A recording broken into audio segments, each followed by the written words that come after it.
बुलढाणा जिल्ह्यातील मेहकर तालुक्यातील उटीमध्ये लागलेल्या आगीत 15 घरं, 2 बैल, 8 ते 10 बकऱ्या आणि लाखो रुपयांची शेती अवजारं जळून खाक झाली। एका घराला अचानक आग लागली आणि नंतर ही आग इतकी पसरली की परिसरातील 15 ते 17 घरं या आगीच्या तडाख्यात आली आणि यातील साहित्य, अन्नधान्य, सायकल आणि मोटरसायकल आगीत जळून खाक झालं। घरदार पूर्णपणे जळून खाक झाल्यानं अनेक कुटुंबांचे संसार उघड्यावर आले। त्यांना शासनाकडून जास्तीत जास्त मदत कशी मिळेल यासाठी प्रयत्न करण्यात येणार आहे।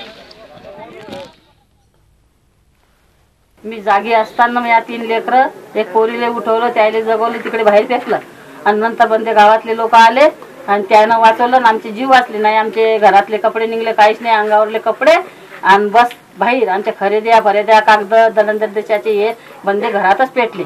आम्ही बस आमच्या जीवाचं घेऊन पळालो। आम्ही काही बैल होते, काही कोंबड्या होत्या, काही बकऱ्या होत्या, काही इंजिन, मोटरसायकला, हे सर्व कोणाचाच जीव वाचवण्याचे काम या लोकांनी सर्वांनी केलं।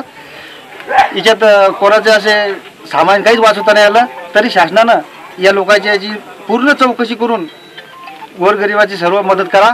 त्याचं खायचं अन्न, डाळ दाणा सगळं जळून खाक झालं।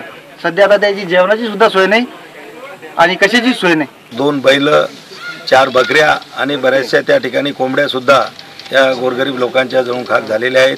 त्यांना सुद्धा त्या ठिकाणी मदत देण्यात येईल आणि आणखीनही या लोकांचं काही नुकसान झालं असेल तर सर्व लोक, गावकऱ्यांनी सुद्धा किंवा आजूबाजूच्या लोकांनी सुद्धा यांनी या ठिकाणी मदतीचा हात पुढं केलेला आहे। त्या सगळ्यांच्या मदतीतून आज उद्ध्वस्त झालेली ही सगळी कुटुंब उभं करण्याचा सगळ्या मिळून या ठिकाणी प्रयत्न केला जाईल। झी 24 तास रहा एक पाऊल पुढे।